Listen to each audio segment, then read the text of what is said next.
between each person who's speaking this morning, we're going to have a short pause, maybe a minute or two, so they can do whatever they need on the machine here to make the proper adjustments. And then we will start up again. So in between each presenter, there will be a short pause.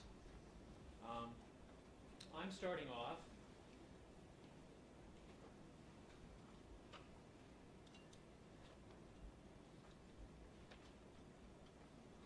Okay. Welcome, everyone. I've been here at Wright State as an international person, working with international students. My name is Steve Lyons. I've been here since 1980, probably before many of you were born. Actually, I started here as a student a few years before that as a freshman in 1967. So about 2 years ago, our university celebrated its 40th anniversary. It was also my 40th anniversary associated with the university, beginning as a student and later coming here as a worker. My name is Steve Lyons, and like I said, I've been working with international students like yourself for a long, long time. And so I am going to present a few things to you. Can you see what I'm pointing to on the map here? What am I pointing to?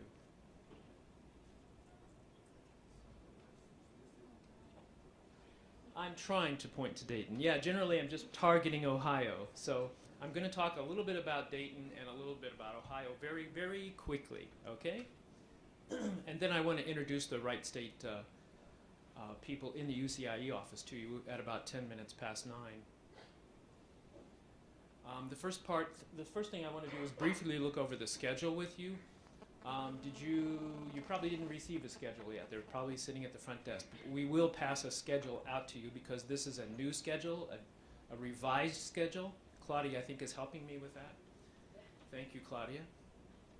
And you can see that we've got things scheduled all the way through 1:45. When I made this schedule, we had some changes to it as well after this was printed. So the program will end a little bit later than 1:45 because we may take a little bit longer in the afternoon at the CATS and library tour. But you can kind of see the flow of the day. We have sessions beginning with my talk to you, and then with maintaining your visa status, followed by Gary Dickstein from Judicial Services on campus. And then we have academic advising, an introduction to that, and the classroom here at Wright State. A brief talk about the Writing Center and plagiarism. A short break from 10:25 to 10:40. We do start promptly again, and I hope, after that break at 10:40, you are back in your seat by that time because, like I said, we are taping and we'd like to make sure we can move this through as smoothly as possible. So I appreciate your cooperation in being quick and prompt back in your seat by 10:40. After that, we have a presentation at 10:40 by Career Services, which will focus largely on what's required to get yourself set up to do to work on campus. I know many of you will want to try to find some kind of a campus job, and the person from Career Services will tell you how to do that. They will also give you a brief overview to the services that's offered by Career Services Office to help you find a job off campus if that's what you want to do. That is something that the students, other than the Chinese students, can do only after they've been here for a year. Then we have the people from Resident Services coming in to talk with you about having a successful relationship with your roommates. Some of you, maybe this is your first time living away from home, and so there are some skills that maybe negotiating with a stranger in your living situation is something new to you. So they'll talk a little bit about trying to make sure that you have a nice, smooth relationship with your roommate, whether you're living on campus or off campus. Probably, is there anyone here that's living on campus that they know of? The Swedish students are probably living on campus, right? Hands up, the Swedes. Okay, we got, what, 5? Okay. We have 30 Chinese students. We have, how many Indian students do we have? We got a few, maybe 20? Okay, 15? Looking for a few more to show up this morning?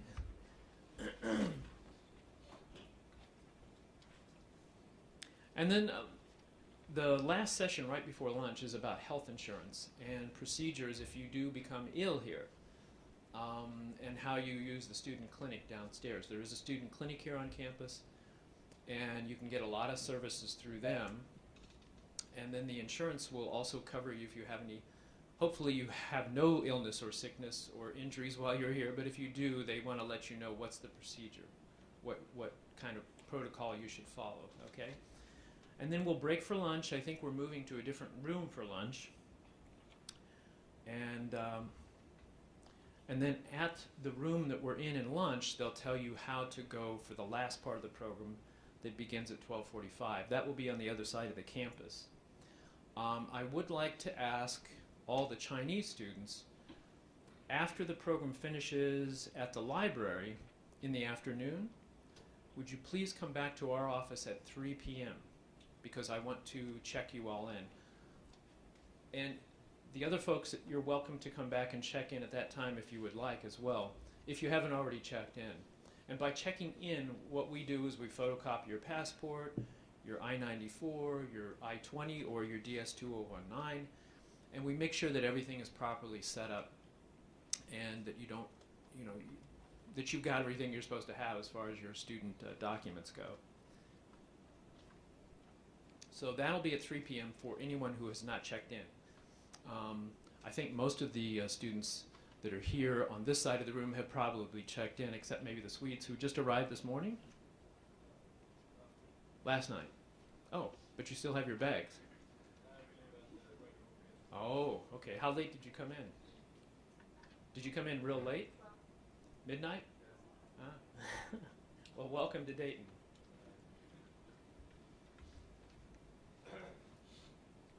Okay, quick overview. Just to give you an idea about Wright State University, these are some student facts from, they actually are on the web page, one of the pages of the university web page. And you can find these kinds of things out in much more detail. But we have over 13,000 undergraduate students. A lot of the folks here today are graduate students, so you are joining this group of 2,773 graduate students. Anybody a PhD student?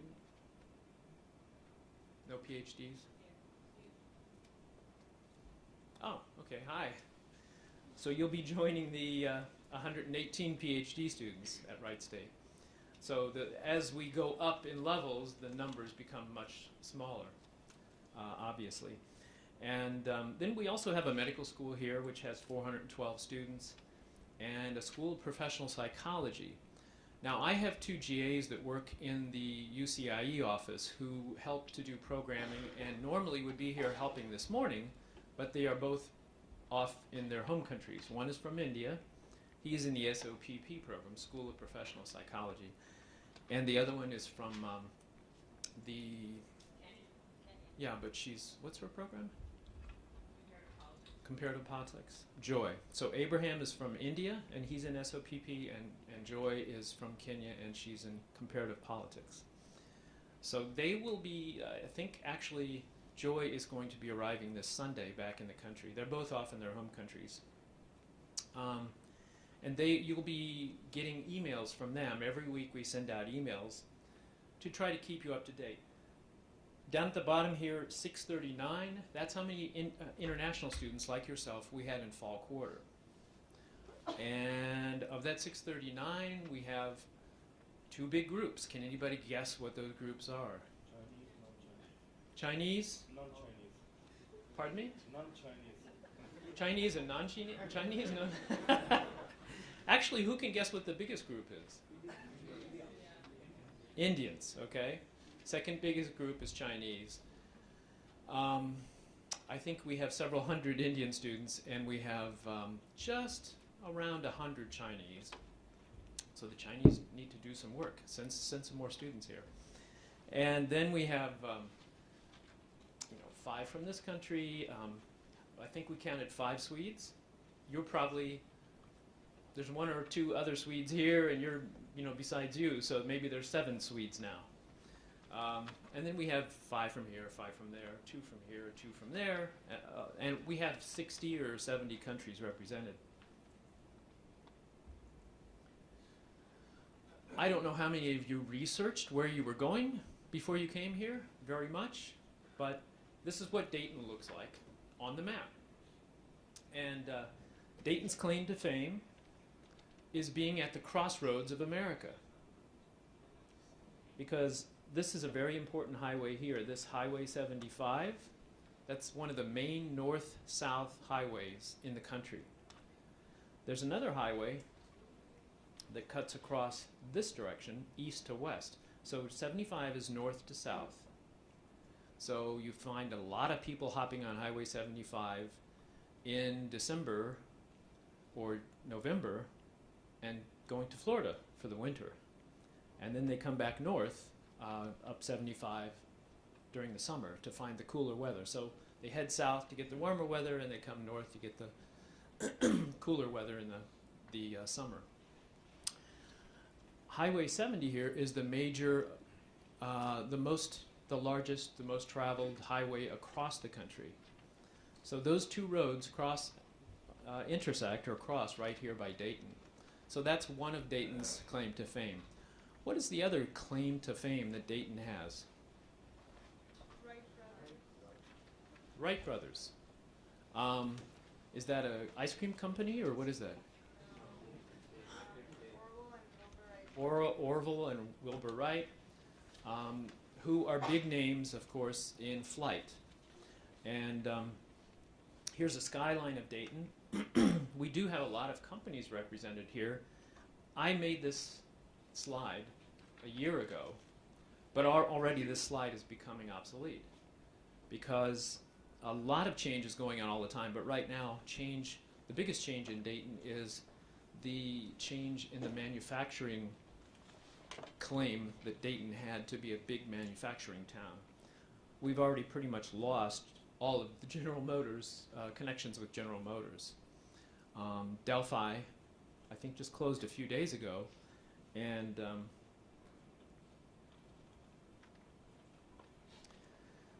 here is a kind of a profile of I have a little bit more information if we can get to it, to some of the other companies, and I'm sure in your presentations in the EMBA program you'll learn more about manufacturing and industry here in Dayton. So I hope to get some information from you later on so I can update these slides. But Dayton is a little over, it's about 100.5, in between 100 and 200,000 people. Centerville, where I live, is a smaller community, but it's attached to Dayton. These are all communities right around the Dayton area. This is the metropolitan area of Dayton. So if you add all these up, you've got over 500,000 people. Okay, total? No, you don't have more than 500,000 people. If you add the whole area, not just these little towns, I just listed a few of them, you do approach close to around 500,000 people. These are just a few of the major suburbs around Dayton. As I mentioned, there's quite a few industries here, more than 1,500 firms in Dayton. You can see that most of them are manufacturing industry, but that is changing. There's a lot of, since just in the past 20 years or so, there used to be nothing on the other side of the road from the university. Now it's full of technical companies, companies supporting the efforts and the initiatives and programs at Wright Pat Air Force Base. So it's kind of centered toward defense. A lot of high-tech things going on there, and a lot of our students who graduate in the technical areas are able to get jobs in businesses that are related to that. Maybe not directly with the air base, but with some of the businesses that work with the air base and support their technical needs. Wright-Patterson Air Force Base is, like I say, right next door to us. this short list of major employers down at the bottom, like I said, is already obsolete. You can see that there are quite a few people working at Wright-Patterson Air Force Base. Health is big here. Premier Health Partners. Delphi Automotive, which just closed. So right now, like the rest of the United States, there's a lot of economic problems and a lot of job problems in the immediate area. But the place is changing. And unfortunately, we are trying, the governor of Ohio is, and the previous governor also had a lot of initiatives to bring out, more technical businesses and draw more technical business into Dayton so that we can remain a vital city. We're the 7th in the nation in terms of total population. And Cleveland is the largest metropolitan area. And our gross domestic product a couple of years ago was 466 billion. And we rank 3rd among the 50 states in manufacturing. At least we did a couple years ago. I don't know where we rank now. And just to compare Ohio to a few other states, Ohio has 11.5 million people, and you can see that there are other states that have many, many more people in the United States. How long does it take to drive to California from here? Anybody know? 36. Oh, did I say Cincinnati? 45 minutes to Cincinnati, yes. But California, how long would it take to drive there? 36 hours, no? Something like that. Well, I think it takes at least 3 days. But you can go for 2 days. I don't really think so. Maybe if you're a robot and you don't need to sleep at all. It's a long way from here. Texas is pretty far too. Very big state. New York, everybody hears about New York, but relative to some of the other states, it's much less in population. It just has one giant city that's very, very famous, of course. Florida, Georgia, Washington State. As you go out into some of those western states, the populations are much, much diminished. And then there's the U.S. total population.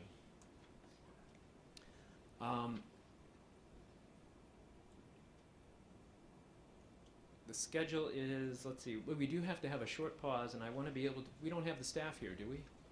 Are they coming down? Can you ask if the staff could come down so we can introduce them, and then I'll pause in a few minutes. Until the staff gets here, I just wanted to talk about your forms. Kim is going to talk about these a little bit more.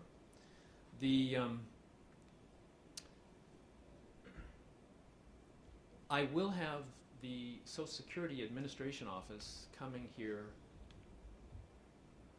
early next week. I still don't have it nailed down to exactly when they're coming, but they will be coming here.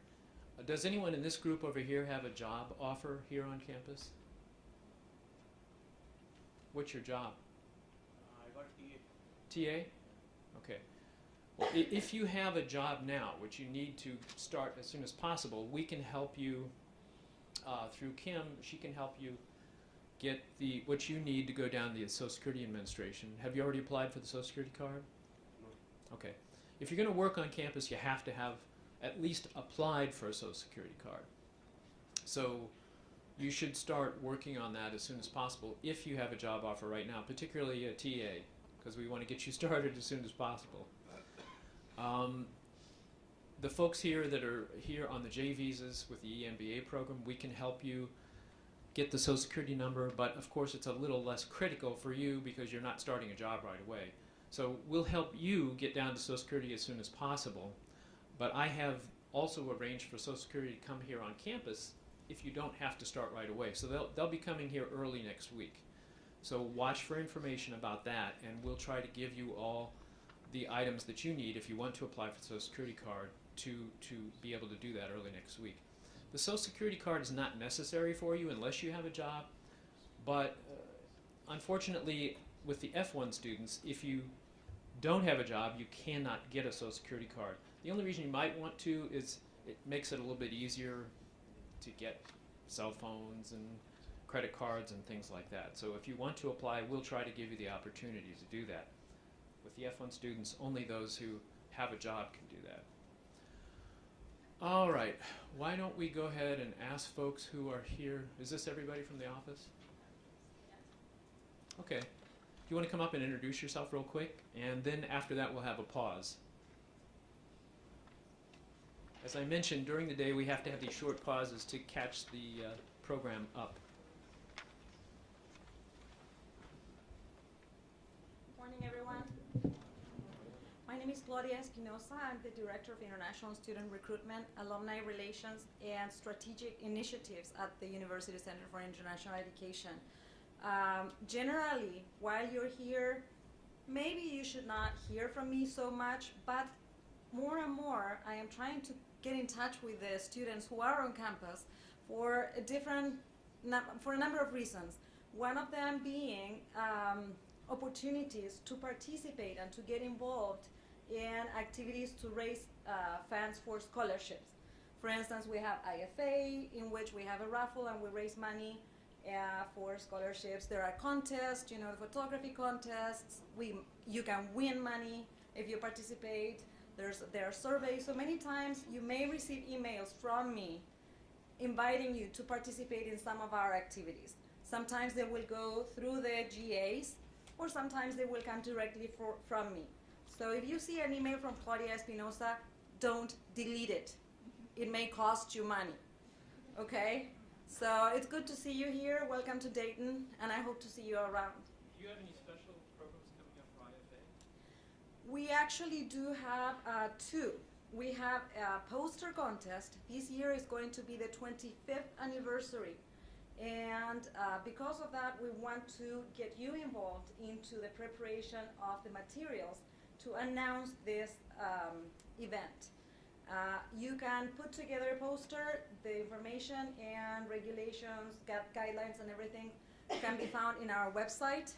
If you are the winner, you can win $100 and a lot of, you know, exposure by showing your poster throughout campus and the community. So if maybe you're not studying anything related to art, but maybe you do have your computer skills and, you know, some creativity, put together something. Or maybe a team. Get together with a group of friends and put together a poster, and your poster might be the one posted around campus and throughout the community to announce this event. Okay? Just in the interest of time, I'm going to quickly run through and ask everyone else to hold up their hand. A couple of other people that are here. Kim will introduce herself in a few minutes. She's from the office of UCIE. UCIE is University Center for International Education. IFA, that was mentioned by Claudia, is the International Friendship Affair that we have in the spring. And you don't know it yet, but the Chinese students play a very big part in that by doing the dragon dance in tradition. So start practicing your dragon dance. Of course, the Indian students are very big in dancing too. They like to get up on stage and dance.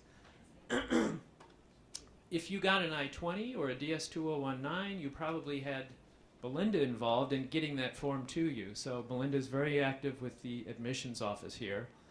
Another person very active with the admissions office is Ruth Page. She is on an incredible vacation in the Caribbean on a cruise ship, so she is not with us this morning. And we have Gail, a.k.a. Jill. No, we have Gail this morning, who works at the front desk at UCIE. She's a new employee, and we are so happy to have her. Hi, Dami. How are you? And Gail works at the front desk and helps us help you and get you scheduled for appointments. So if you need to see one of us, Gail's the person you need to see at our front desk, or call her. And we have our two student helpers this morning for setting up the orientation in the absence of the GAs. Thank you very much, guys. Joe and Jagadesh.